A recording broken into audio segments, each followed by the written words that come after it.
All right, so it is time. So one of the things I want to talk about is grading cards. So why do um, PSA 10s sell less for BGS 10s? Should they actually be the same price?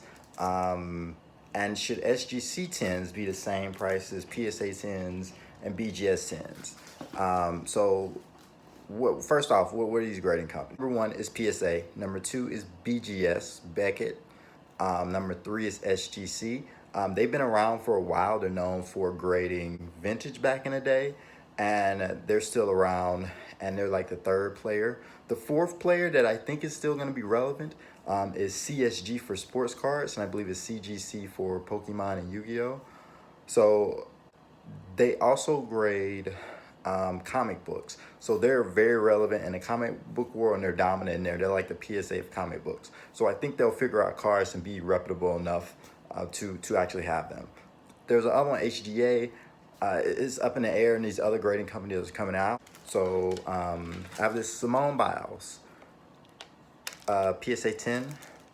I have this Mbappe PSA 10, and then I have this Select Christian Pulisic BGS 10. So this is what a BGS 10 looks like if you don't know. All right, so big question is, should a BGS 10, which is pristine, sell for the same as a PSA 10 of this? Absolutely not. The reason why, because these are both established grading companies for PSA and BGS. The reason why is it's much harder to get a PSA 10, well, BGS 10, it's much harder to get a BGS 10 than a PSA 10. Why is that? So for whatever reason, when Beckett started grading cards, their premier grade, which is in gem mint condition, gem mint is typically the highest you can get. And for PSA, gem mint is a PSA 10. For Beckett, it's a BGS 9.5. So technically they're equivalent. And the other thing is that you need to see is they do subgrades. So if you have 3 10s, that shows for centering, edges, corner, and surface. Then, and one 9.5, then you're gonna get BGS 10. If all of these are 10s, it's gonna be a black label. Black labels normally sell for 6 to 8 times higher than a PSA 10. BGS 10s normally sell for, it normally depends, but a lot of times it can sell for twice as more or much more. It's just harder to get a BGS 10 because they're just more strict on grading, and most of the time the BGS 10 is in much better condition, higher quality than the PSA 10. That's the reason why. Like, for example, this card here is a Pop 1 in BGS 10. For PSA 10, I believe it's like 10 or something like that. It's much more. So on the fourth column from the bottom, the Christian Pulisic multicolor, the PSA 10 is a Pop 2, and BGS is a Pop 1. So these are closer to what you'll generally find. So it's just for a scarcity and rarity factor. I have seen times when PSA 10s have sold more than BGS 10s, but that's really because a bunch of new people entering the market, they don't really know, they just know PSA and they buy up all the PSA cards.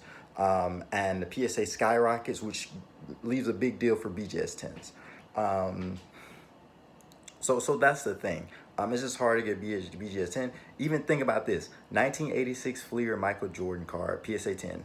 I believe it's like a Pop 317 or 389 or something like that. It's around there, 300 or something, for PSA 10 Michael Jordan cards for 1986 Fleer.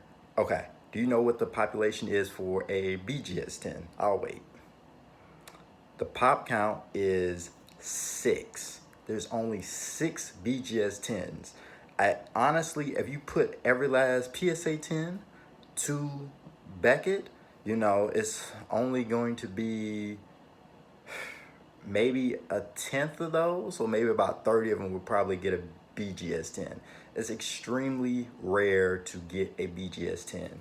So That's the thing you need to do, like really think about. And technically, BGS 9.5 sold about 70% of a PSA 10. And then if you look at better subgrades, where it was just a 0.5 higher on any of the categories, it would actually become a BGS 10. Those are called, Gem Mint Plus, and those are normally sell higher. So the other one is SGC 10. SGC 10 is a little different. If you didn't know, all of them for their PSA, BGS, and SGC, like their 9 is the mint condition. So they're all really the same, around the same condition as far as grading. However, you probably notice that PSA 9s sell more than BGS 9s and SGC 10s, and it goes in the order. PSA 9s sell the most, then it's BGS 9s, and then it's SGC 9s. Okay, the reason why is just brand. More people are familiar with PSA 9 than BGS 9 and SGC 9. That's the real thing. They're just buying the brand. They're paying extra for a brand. SGC has a 9.5, but it's not like a BGS 9.5. SGC 9.5 is still mint condition, so it's like tougher on the grading. The grading scale is a little tougher to get their grading scale is pretty tough to begin with, and is probably as tough as PSA or a little harder to get it in a good condition.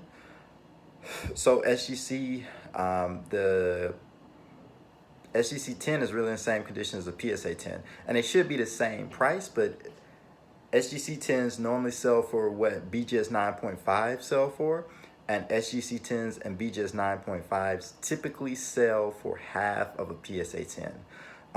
Eventually, that's going to correct itself, and it'll probably be more closer to 75%. And the reason why PSA 10s sell more for BGS 9.5s, even though they're the same gem mint condition or in the same condition, is just because a psychological factor. People like the look of a 10 versus a 9.5. 10 just seems more complete. It seems perfect. And I think it's one of those weird things where it's hard to find a BGS 10. And there are no BGS 10s exist. So if you want a 10, you're gonna just go to PSA 10. And then the last one is CSG. So CSG is, or CGC for Pokemon and Yu-Gi-Oh. That one is a little tricky. So it's similar to Beckett, where BGS 9.5 is the Gem Mint, and then CSGC 10 is a pristine, which is very hard to get as well. Those probably sell a little bit less than the BGS 10s. I haven't really looked at those as much. The last thing that I'm going to talk about is, as I mentioned before, the BGS 10 Black Label. Basically, is a perfect card. No scratches, no dings, no nothing. Is absolutely perfect. The centering is perfect. You can't get any better than that, really. The SGC 10 Pristines, they should, which is SGC 10 Gold label, is really the same as a BGS 10 Black Label, as far as quality of the card. But Black Label PGSs normally sell for a little bit more. They sell for slightly more than PSA 10s, but sometimes that's not even the case. And then the SGC or CGC or CSG 10s normally sell for a little less. Really, a lot of times they sell for the same amount as the PSA 10s. So when you're going to card hunting, that's one of the things you should be looking at. Obviously, if you see the same card for BGS 10 as the same price as the PSA 10, either the BGS 10 is extremely underpriced, or the PSA 10 is extremely overvalued. And that's one of the things you should keep your eye on. And if you have any agreements, disagreements, please comment, subscribe, and yeah, I'll respond back.